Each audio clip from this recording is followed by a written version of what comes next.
Yeah, gotta aim for the top like, hold up. Yeah, I can never doubt myself, I know better. All of you critics be acting like you know better. Blowing the smoke, but I know when the dust settles that I'm in my element. It's evident that there's levels to the game.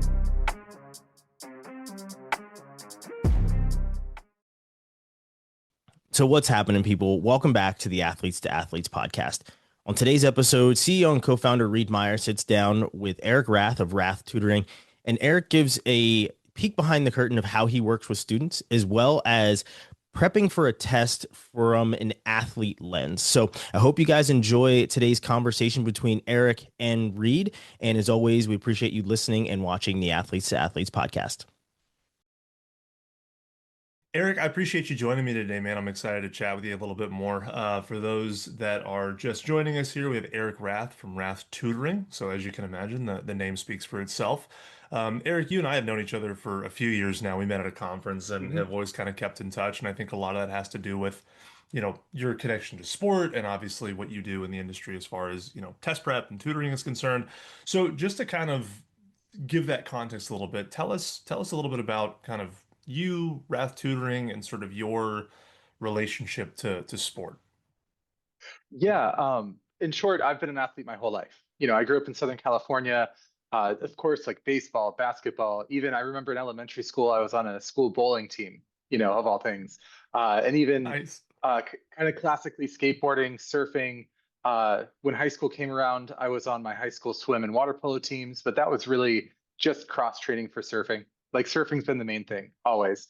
But even in college, I was on the club sailing team up at Berkeley. And even today, I still surf. I still get in the pool and swim, still doing weight training for cross training. And it's because it supplements every other part of your life. It's something that I don't think students should just think, I just needed to get into college or I'm only going to play so long. I think everyone should be really a lifelong athlete and also not be afraid to mix it up. I switched from, things as intense as swimming and water polo or sailing, and then I would do yoga for like a decade, sort of thing. And it might not be as much of a competitive sport, but it's still bodily, it's still, improving, just expanding your kind of physical horizons and abilities. And to parlay that into test prep, I've been tutoring and doing test prep for 20 years now. So really longer than most of your students would be alive or the athletes would have been alive. And I bring that same sort of competitive mentality to tutoring and test prep because I think the way it's marketed is that, you're just some brainiac or you have some inherent talent when really it's a method, it's a process. And that's why athletes are truly my favorite students to tutor. And just in the company, they by far have the best score increases because they know how to get coached. They know how to respond to not criticism in like a mean sense, but like critical analysis, right? And so that's why whenever I have an opportunity to connect with someone that is in athletics as well as tutoring, test prep, college admissions, it really stands out. And I think that goes to show like why we've connected and stayed in touch for as long as we have. And yeah, I just love to share some insights with the athletes, their parents, and really more than anything else, leave them with a pathway to feeling empowered to achieve what they want to achieve. And really clarifying like all these like kind of there's a lot of fear-based marketing in the industry. And so I don't want them to be anxious. I don't want them to be worried and like rushing for things. Whatever they can do, like whatever they need to achieve is pretty much achievable within an extent. Like even bowling a perfect game is hard, right? Like even like I'm trying to think a hole in one is really hard in golf, but it can be done. And it just depends sometimes on your starting point, your timeline more so, and how much work you're willing to put in. Yeah, I think it's actually a perfect segue. And before we jump into that, I will have to say I'm jealous of your versatility on the sports side. I became very pointy very early. I was one of those Yeah. kids. I was part of that generation. Uh, And yeah, just hearing the number of sports that you were a part of makes me wish I would have taken more advantage of so many things when I was in college and it was available. yeah. My body wasn't going to break as easily. So that, yeah, that's awesome. I need to get more into that stuff. But to the point that you were saying, I think there is definitely a I don't know, an aura around testing in the Mhm. testing world, I would say right now. Yeah. And I do think to your point, I mean, I know at least on my end with a lot of the athletes that I talk about, there's this prescribed bucket that they put themselves in, where it's like, well, I'm not a brainiac. I'm not going to go for that 1600. I'm not going to go for that perfect score. So I'll just take it and I'll, whatever, it's over here and there's test optional and who cares and whatever else. So for you on your end, how would you kind of approach that conversation with an athlete and say, how do you motivate them to understand that there is value in having this test and having the score behind it rather than just taking it to take it per se?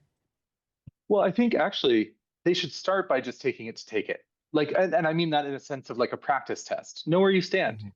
You know, maybe it doesn't work out where you end up taking an official one because it's test optional. Maybe a coach is, giving you, helping you with admissions and you don't even need it. Those are realities. So I don't want to say on a blanket statement that everyone must take it. That's not the Mhm. case. But I think everyone should know where they stand. And that's why, whether it's with our company, Rath Tutoring, or, there's thousands of other companies out there and ways to take a practice test, but just take a practice test. Um, because then it's almost like having a baseline on if you're like at the combine or something and they're seeing like what your vertical is or what your 40 time is. At least we know like what your baseline is and what we could build off of too. And we can start to identify points that their lateral movement isn't as good as it should be. And so then you can implement sort of strategies to improve that. And also with testing, I think the reason there's that sort of hesitation is, well, athletes don't like to fail at things and they don't like to like not feel like they're the best at something even. And there's like that competitive nature, but these tests are designed to make you feel like it's your fault, to make you feel like you're the one who's not getting it or like you're incapable, but it's actually the structure of the test. And so when students come in and they're like, well, I'm not a good test taker, I'm like, right, like I don't speak Chinese, like I've never had any practice with it, right? And if you've never had any practice or exposure about how to go about this or develop a fluency like a language or playing a sport, of course you're not going to be that great at it. But it also doesn't take nearly as much time as like learning a language or a new sport. I mean, most students, especially if you have like a one-on-one tutor, it's going to range anywhere from about, let's say, once or twice a week for like 1 month to maybe 3 months, and you're Mhm. done. Because there's just a point of diminishing returns. It's like there's only so many things that are tested and in so many ways. So it just over time, you just learn every little aspect of it, like every rule and regulation, if you will. Um, but no, I think also by having a practice test in hand, especially when you're working with us, what we do is we have students take a practice test or they come in with a baseline score, and then they have a consultation with one of our directors of tutoring. And really, that's before they've ever paid for anything. And Mhm. the reason is that we don't want them to just blindly sign up for a program. They might not need that much. They might need way more than they think they need as well, right? So we want to be realistic with like what this is going to look like. And even if it's only once or twice a week, that's still a couple hours, between a tutoring session and homework. Athletes are already busy. They're already physically exhausted. They already have social lives and other academics going on. So truly like the worst case scenario is that we have a student or a family that just signs up and never really truly commits to the prep because they're burned Mhm. out. So we want to take that like kind of holistic approach where it's not just, their timeline and their goal score and their baseline score and availability, but does it all make sense? Is it all worth it? But you won't Mhm. know that until you have a baseline score in hand. And I will say though, the earlier you start, the better. Um, because, if you're even like this time of year heading into the fall and you're a senior, look, we can still help, but it's almost, I always like to compare it to trying to like get in shape for a marathon like 3 weeks out. Like, yeah, okay, you might be able to struggle through and make it, but it's better to start a few months out, if not longer. Yeah, yeah, that makes sense. And that's again, it's a great, kind of two really good questions that sort of came up as you were chatting. But let's go with the timeline one here right now. I Hmm. think everyone probably has their own definition of what that timeline looks like, or their own perception of what that timeline might look like based on what their friends have done, or based on what their siblings did, or whatever it might be. So for really any kids in general, I mean, I'm working with student athletes, and that's a lot of what we're kind of centered around. But really, any kids, like what as a test aficionado, what would be Yeah. your ideal scenario? When would you love to have a kid show up and sort of go through this timeline effectively from a tutoring to a test taking Yeah. standpoint? I think ideally taking that baseline test, let's say before July 4th, going into your junior year. Mhm. So let's say, especially if you've got some advanced math classes under your belt, because that's really the only subject matter that might have a student want to hold off for a minute. The grammar and the writing, the reading, all of that, it any sophomore could do that really. But Mm. sometimes, if students have time with math, it might be a little better to wait until, sophomore year is totally done, or even the beginning of junior year. It's kind of first semester. But the reason is too is that as long as we have a baseline score in hand, let's say by around July 4th, so that's like, let's say you're done with your sophomore year, you have a little bit of time off, get that practice test done, or just earlier in the, let's say, spring semester of your sophomore year. Mm. And that's also like by far the earliest I would do. Even my daughter who's in college over at UCLA now, she was a swimmer growing up. And, we'd be at these swim meets and she was in like sixth, seventh grade. And I'd see these parents having their kids do like problem sets for the SAT or ACT. And I'm looking at them like, you don't understand. I have multiple perfect scores. I've been doing this for over a decade. You don't start so early. Like these aren't rote memorization tests anymore. It's much more Mm. like logic based as you approach it. So sure, if you want to get it off your back and you are a fairly advanced students academically, maybe a little earlier in your sophomore year, but truly there's no need before the spring of your sophomore year. Like that's really the Mm. earliest. But even then, as long as you get it done by the end of your junior year, like that first test, or Mhm. sorry, that first baseline practice test, you're fine. You're going to have plenty of time because I'm actually not using admissions deadlines. I'm using more early decision deadlines in my mind Mhm. when I want you to have it completely done.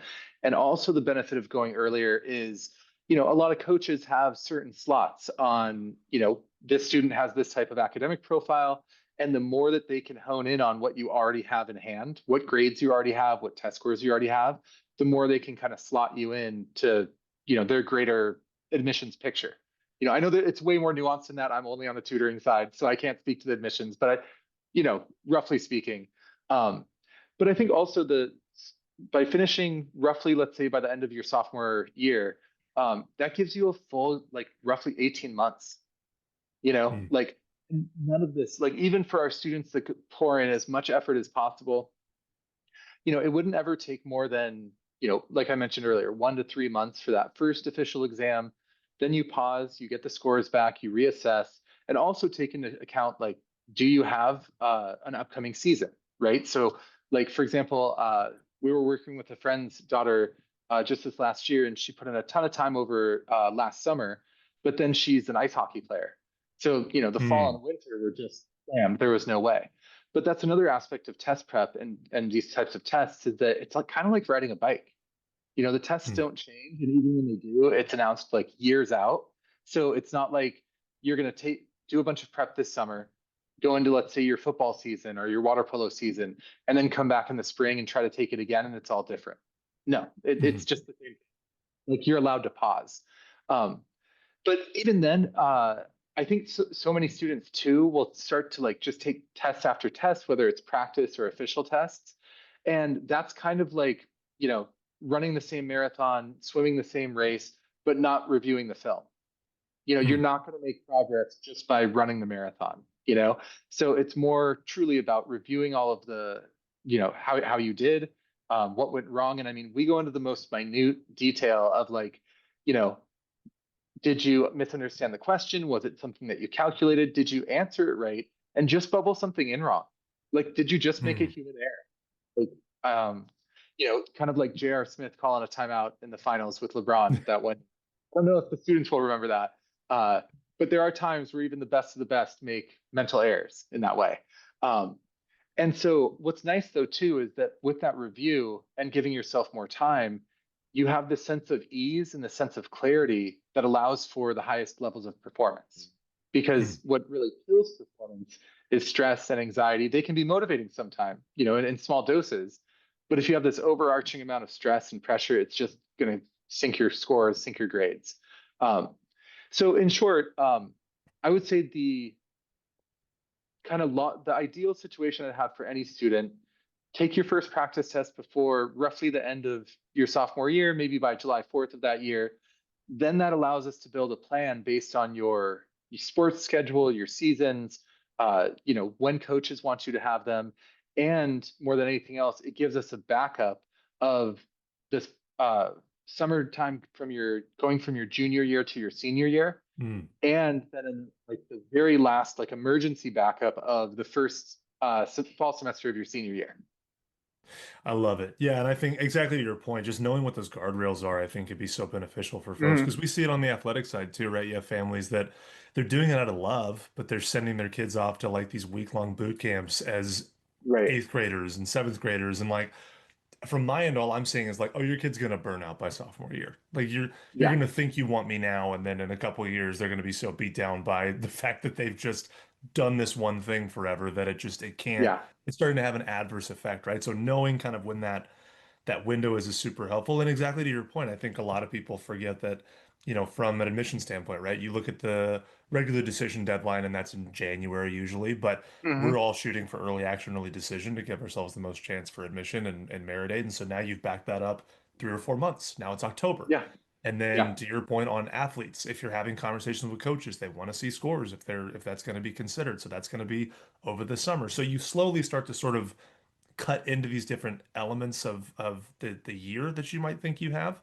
Hmm. But knowing kind of when that start point is and being able to sort of backtrack, taking your sport into consideration, I think is a really good plan. And just like anything else, if you're proactive and you have a strategy going in, it can be incredibly manageable to your point on, 1 month to 3 months of kind of dedicated test prep.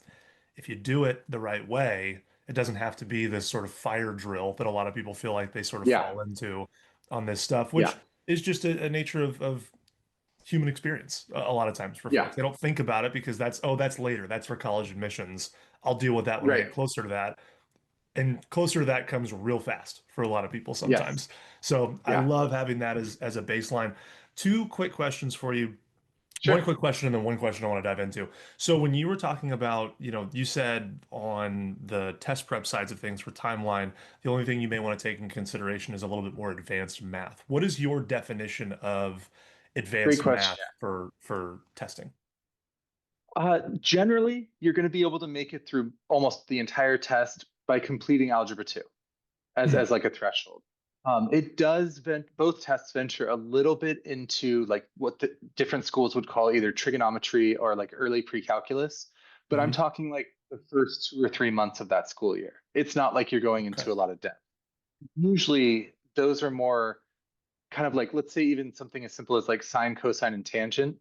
You're not doing these like massive calculations. They just are more testing like what they are, so it's not going to be um it's really not actually like a math test. It's more of a like attention and focus and being detail oriented within math. Hmm.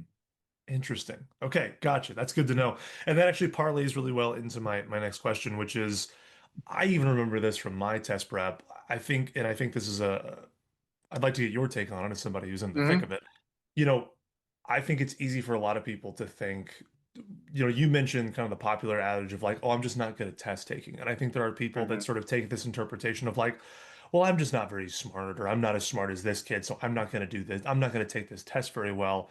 And I remember being told when I went to my test prep was that it's less about what you know and how you prepare. It's less about being able to just have a baseline knowledge for these things and more so being able to sort of how do you interpret the question? How do you understand the way the test works?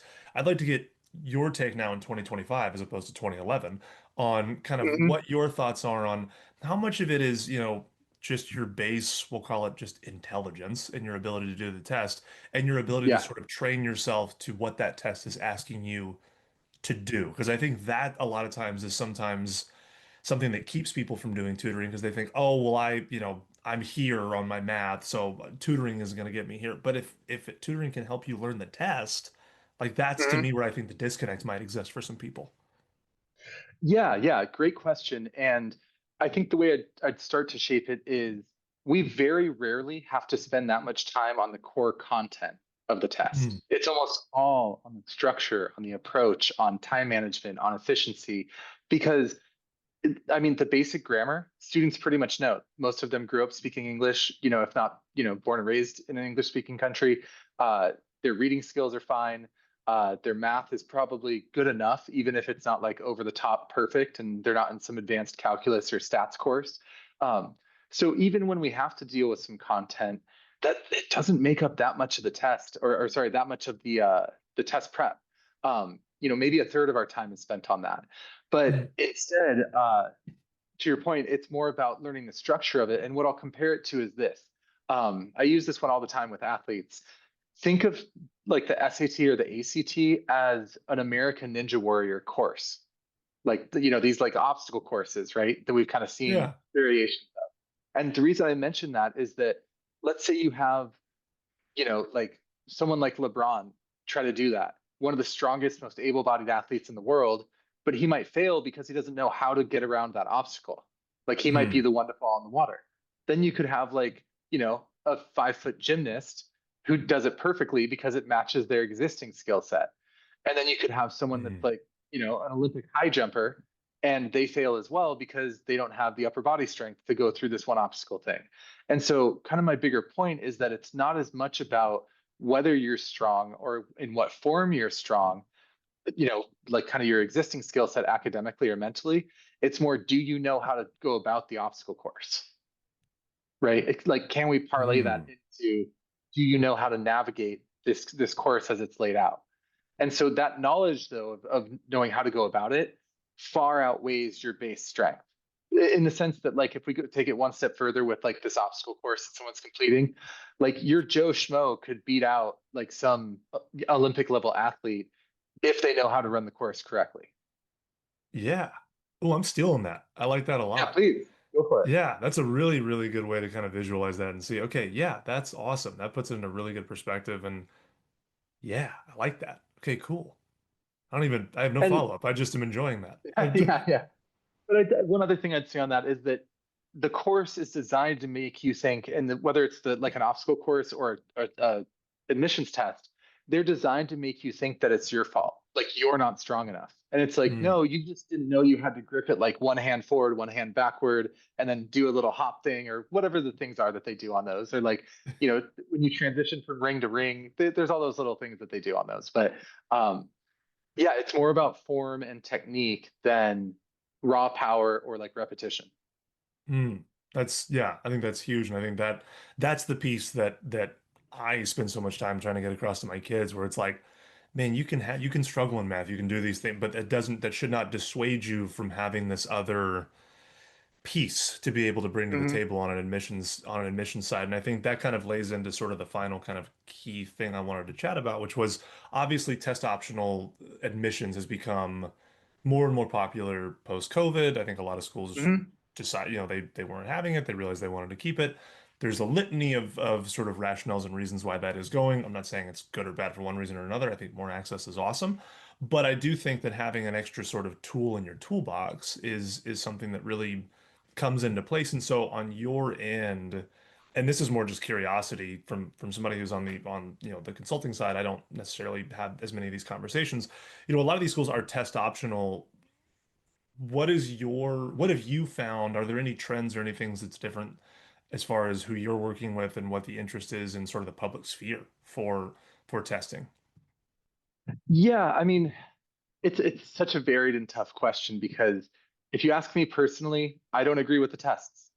I really don't think they have value. I think they're kind of these manufactured thresholds in the same way that that example I just used, like American Ninja Warrior or any other assessment, like, is a 40-yard dash really that relevant in football? Maybe, but should we really base like draft decisions off of this one metric? And should we really base admissions decisions off of like 2.5 hours on one test compared to like 4 years of academics or all these other things? I'd argue against it, but it's the world we live in. A lot of times I Mhm. compare it to, we all see there's biases and things in like the legal system. And if you think of me as a lawyer instead of a tutor, I know that, but it's a bigger problem than I can change. So I'm going to help my Mhm. clients in the but with test optional, here's the thing. The frustrating part about test optional is that it puts the onus on the student, right? Because instead of just taking it and knowing they have to do their best, or just not having it and not having to worry about it at all, now the conversation becomes, is my score good enough? Is it good enough Mhm. to set, right? Which is its whole other kind of ball game.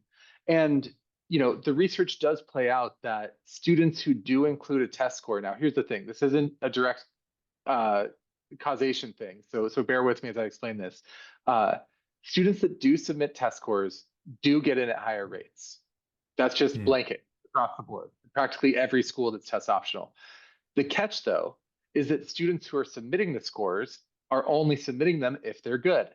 And if they're good, they've probably put in a lot of time to the rest of their application. So it's probably more correlation than it is causation. Like I wouldn't Hmm. say taking the test or submitting a score is an inherently like leg up, because especially if you don't have a great score, at least compared to that school's normal scoring averages, it probably wouldn't help you that much. Um, but so the long story short of it is like, is it worth it to you? Because the way I explain it is a test score will never get you in. We have Hmm. so many perfect, like even in the last couple of years, I've had a handful of perfect score students that I've worked with myself, and they've been applying to some, hyper competitive universities, and they don't get into every single one. And these are valedictorians with perfect scores. But I remember hearing this statistic that if you took every single slot at like the Ivy Leagues, there are three valedictorians and like three perfect score students for every single slot. Like there's more of those in the country than there are even slots available. So, um, so it's not a guarantee, but it's more. Do you want to like? How should I say this? Like, given all the variables and admissions, we can say you maximized this one if you do increase your score to a level that you are comfortable with. And so it's more, is that something that you want to just erase as a variable because you did get a solid score? Or do you Hmm. want to kind of leave it up to chance in that way? And I think that's the part that I think is unfair to students with test optional. Um, and so that's why I think going back to the very first thing we spoke about, getting a baseline score and just seeing if it's really worth it to you. Because even the highest scoring students rarely need, let's say, more than about 40 or 50 hours of tutoring over, let's say, like 3 or 6 months. So that's Hmm. usually like once or twice a week for, yeah, usually 3 months. Maybe you come back and take the test, you spend another 6 weeks. Maybe you want to get those last few points, you spend another like 3 or 4 weeks. That's the absolute maximum. And I say that because you see these companies out there pitching like, 250 hours, or, these 6 day a week boot camps for 10 weeks in the summer. That's not the way these things work. Like, again, it's so much more about form and function and consistency than it is about like how many reps you get in or how much heavy lifting you do. Um, and most students for us actually sign up. We do them in blocks of 12 hours because it just kind of fits like an hour and Hmm. a half for 8 weeks or twice a week for 4 weeks. Um, Most start off with 12. Just get a baseline. Just go in and run the race, see how you feel. And if you need to come back, maybe you sign up for another 12 or 24. I mean, we have some students sign up for much more, but they're usually doing like AP or IB work on top of that. Hmm. They're using the tutor hours. But if nothing else, I would say start small. Hmm. There's no reason to dive in unless you have like some major need and you're like, I must have this sort of I love it. I think it's such a refreshing way to look at it, and you're right. I think some of these things are, it's one of the very few like universally quantifiable items that you kind of have in the admissions Mhm. process. And so I totally get where you come from there. And I think also on your point on it being test optional, and if you have a strong score you submit, you're seeing the SAT and ACT averages slowly eke up on a lot of these schools, just like we saw the Yeah. GPAs eke up as sort of grade inflation became a thing in high school. And so it's Hmm. becoming arguably harder and harder to get a realistic baseline of sort of where you fall in the spectrum of kind of where these admissions criteria are. But to your point, if it's something that you can eliminate or at least try to eliminate as a factor, Yeah. it's certainly worth exploring in that sense. And now that we've determined that, hey, you don't have to be just like this baseline super smart kid, you can train for this thing. Like that to me, as somebody who grew up struggling with, let's say, for example, math, that is certainly not my strong suit. I would have taken a lot Hmm. of solace in knowing, oh, I can flex this muscle, I can train this muscle, and I can do it in a way that also would make me feel happy. I don't have to do a 6 day a week, 10-week boot No. camp to figure it out. I can take an appropriate amount of time to sort of build this up and go. And yeah, I mean it's so interesting. We see it on the sports side too, right? I mean on baseball, Hmm. so many times, whether it's fair or not, I can watch kids that pitch that are amazing. They can throw 4 pitches for strikes. They can put it wherever they want. They can keep people, on their heels. They pitch for outs. But if they don't hit 90, there's just some Right. Division I schools that are just never even going to look at them. They're not even going to open the Right. door and see what that is. And so I think at least from my kids' standpoint, that's an easier thing to visualize from like there's just some arbitrary numbers that get put in place sometimes, and you can agree with them or Yeah. not agree with them, but we're not the ones making the rules. So we got to kind Right. of play within the confines of the game. So I think that's super kind of helpful to sort of visualize and see that or hear about that in context. Going completely kind of off in the other direction. So Rath tutoring, Yeah. do you want to highlight, like, obviously we're talking about test prep today. That's most of my kids and kind of where they're spending a lot of time. But you guys do testing across the board or tutoring across the Mhm. board. I'm Oh yeah. curious, what's your favorite thing to tutor somebody on? Actually my specialty, and this has been really since my first days as a tutor, it's always been the students who have plateaued with either other tutoring companies, almost like, back when like Shaq was playing basketball, he had like a free throw coach, specialist. And it's like, who's going to be like the guru around like getting Shaq over the hump? And I guess that's not the best example because he never got there. Um, but no, but truly, like for me, it's like when students, almost even if you compare it to like a medical diagnosis that no one else can figure out, Hmm. it's like what's holding the student back? What's the deal? Because at least within the confines of the test, I can always figure it out. And Hmm. it takes a lot of like kind of openness and vulnerability, almost like reviewing film with a student. Um, and it's like, hey, well, why are you dipping your elbow before you shifted your weight? That Hmm. like little sort of thing if it was an athletic thing. But that's more for me personally because it's fun being able to unlock that. Hmm. It's fun seeing really to go from a shift of typically it's not that students don't know something that's on the test, especially when they're scoring pretty highly. It's that they're not seeing what they need to see. And Hmm. so if you can, the difference being is like when someone doesn't know something and they learn something brand new, it's a little bit more slow. They're kind of like, oh, okay, I'm kind of getting that. I'm starting to get that and understand it. But if they're not seeing it and you're like, oh, you just had to move this variable here. And they're like, oh, that's it? Are you kidding me? That's all it was? It was right there in front of me, almost like a Where's Waldo, like it just pops out at you. Yeah. Um, and, being able to, just jump in without any sort of expectations and let the student share their experiences, their frustration, the parents kind of sharing their hopes and dreams and, where they want their kid to get in or like if they get actually one of my favorite students ever, uh, he was a volleyball player that ended up at University of Arizona. And this was over 10 years ago. I've been tutoring a long time. He had severe dyslexia. And so all he needed to get at the time was the NCAA minimum. So this Hmm. is the complete opposite of like, I need to get like a 35 ACT or a 1460 SAT. He just needed the bare minimum. And it took months and it was hard work for everybody, but we got him there. And he ended up starting his freshman year, just having, a full 4 years starting there and stuff. And it was just an amazing experience. So just being able to unlock that possibility when someone thought I'm just not a test taker or I Hmm. can't figure this out. And I think also just spinning that and empowering them to realize it's literally not you. It is the test. It is the format. It is designed to prey on you and prey on how you're taught and make you think it's you. It's like a gaslighting sort of test, if you will. Um, and so yeah, I think yeah, for me personally, kind of, I mean, for lack of a better term, coming in and getting to be that hero, like getting to help get them over the hump, and who doesn't want that? Who doesn't enjoy that as an experience? Um, and yeah, I think at the very end of the day too, I can leave them with confidence that they've put in every effort. Like I even had Hmm. another student.